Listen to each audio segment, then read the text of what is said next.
पहले तो मैं आप सब मीडिया वालों का शुक्रिया अदा करता हूँ जिन्होंने मेरे को ये मौका दिया अपना स्पेसिफाई करने के लिए इस यूनियन के बारे में। ये यूनियन कम से कम 40-50 साल से चल रही है और ये जम्मू आरएसपुर यूनियन का आज तक एक ही प्रधान होता रहा है और मैं 2017 में यहाँ पे इलेक्शन में चुनकर आया। उसके बाद 2019 में चुन के आया और 2024 में हमने यहाँ पे एक इलेक्शन करवाई जो 4 नवंबर को यहाँ पे नोटिफिकेशन निकाला गया। 10 तारीख को फॉर्म भरे गए और 12 तारीख को सिक्योरिटी हुई। 14 तारीख को जो भी विड्रॉल हुए, जो मेरे अपने ऑपोजिशन में खड़े थे उन्होंने अपने को विड्रॉल कर दिया और 21 तारीख को मैं यहाँ पे अनअपोज उनकी यहाँ पर इलेक्टेड होगा प्रेसिडेंट। अभी जो दूसरे जो ऑपोजिशन वाले बंदे हैं जिसमें मैंने 83 जो ऑनर्स थे उन्होंने साइन करके दिए विद अंगूठा लगा के और अपने सिग्नेचर करके, जो हमने एक पूरी असिस्टेंट रजिस्ट्रार से साइन करवा के हमने डीसी साहब से भी जमा करवा दी वहाँ पे फाइल, और उसके बाद इवन एसएचओ और गांधीनगर वगैरह यहाँ पे भी हमने जमा करा दी। अब ये है कि जो दूसरी जो ऑपोजिशन में लोग हैं उन्होंने एक सेकंड एक जम्मू पैसेंजर ग्रुप की करवा के वो उसको रजिस्टर करवा के पैरेलल आपके हमारे यहाँ पे खड़ी कर दी, जबकि ये पैरेलल यहाँ पे रूट्स में चलती नहीं है क्योंकि एक ग्रुप रहेगा तो ज़्यादा बढ़िया चलेगा। क्योंकि एक अगर 2 पैरेलल में चलेंगे, हमारी भी 8 बजे गाड़ी निकलेगी, उनकी भी 8 बजे गाड़ी निकलेगी, वो पब्लिक को भी प्रॉब्लम होगी, एडमिनिस्ट्रेशन को भी प्रॉब्लम होगी और सब लॉ एंड ऑर्डर की दिक्कत आएगी। तो मैं लिहाजा इसीलिए आज मीटिंग ये करी है कि ये जो फेक जो इन्होंने आज इन्फेक्शन करवाई है, ये इन्होंने एक गुमराह किया है एडमिनिस्ट्रेशन को, ये एक ट्रांसपोर्टर्स जो हमारे ट्रांसपोर्ट भाइयों को गुमराह किया है। तो मैं उनको अपील करूंगा कि गुमराह मत कीजिए, आप आइए टेबल पर बैठकर जो भी है बाय लॉज और ऑर्डर के साथ एक टेबल के नीचे एक ही यूनियन चले, और अगर वो चाहते हैं कि इलेक्शन करवाना चाहते हैं मैं उसके लिए भी तैयार हूँ। जो अपोजिशन में हमारे खड़ा होगा मैं उसका खुद, अगर बायदे में हम हारते हैं तो हम उनका समर्थन करके उनके गले में हाथ डाल के उनको अपनी इस चेयर पे बिठाएंगे,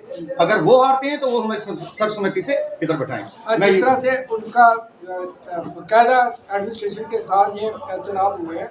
और तहसीलदार की देखरेख में चुनाव हुए हैं, आपको लगता है कि ये चुनाव जब होंगे 2 यूनियन आएगी तो टकराव की स्थिति बन जाएगी जिस तरह से पहले भी टकराव की स्थिति? देखिए बिल्कुल मैंने सही कहा आपको, ये 2 यूनियंस तो एक ग्रुप में चल नहीं सकती हैं। ये बसेस हैं सुबह 6 बजे गाड़ी चलती हैं, रात को 8 बजे तक चलती हैं, और एक यूनियन में जब वो अपना टाइम टेबल बनाएंगे और हम टाइम टेबल बनाएंगे, टाइम टेबल एक जैसा होगा, गाड़ी जो होंगी 1-2 टाइम की निकलेंगी, तो उसमें ऑलरेडी आपको मालूम है कि वहाँ पे लड़ाई झगड़े का या कुछ एक्सीडेंट होने के चांस बनेंगे और उसमें लॉ एंड ऑर्डर की भी प्रॉब्लम आ जाएगी।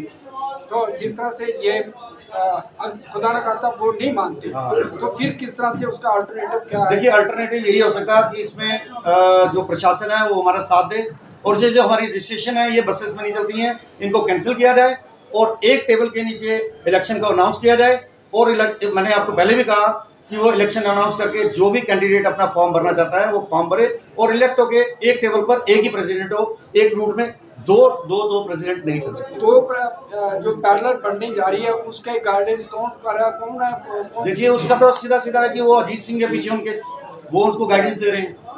तो ऐसा गाइडेंस मैं अजीत सिंह से दरख्वास्त करूंगा कि ऐसा इसमें ग्रुप में दो फाड़ना मत करवाएं और इसको पैरेलल होके ना चलवाएं। और जो भी अगर उनको भी कोई परेशानी है, हमारे डीसी साहब चेयरमैन उनके साथ अप्रोच भी किया था, उन्होंने बोला था ऐसा मत कीजिए, इस रूट को एक रहने दीजिए, हमें बड़ी प्रॉब्लम हो रही है, हमारे ट्रांसपोर्टर्स को बहुत प्रॉब्लम आ रही है। इस मुद्दे को लेकर क्या आपने डीसी के साथ मीटिंग की या कोई डिव के साथ कोई मीटिंग हुई इसके बारे में? देखिए हमें अभी डीसी साहब से कोई नहीं आए, कोई कॉल वगैरह नहीं आए, कोई आपने अप्रोच करने की कोशिश की? देखिए अभी मैंने अप्रोच करने की कोशिश नहीं। ये स्थिति बनेगी, हाँ स्थिति बनेगी जब इसमें जो टकराव बढ़ेगा तो फिर ये नुकसान तो यूनियन का होगा ना। आरएसएस जो बिल्कुल यूनियन का नहीं है, जो जितने भी यहाँ पर ट्रांसपोर्टर जैसे 2 यूनियन इस टाइम बन गई है, दोनों को नुकसान होगा। ये हम उनसे देखिए अभी ऐसा है, ये बीच की बात बताता हूँ, अगर इसमें 2 चल रही हैं, कोई भी अपना गाड़ी वाला अपनी मनमर्जी से गाड़ी चला रहा है, किसी को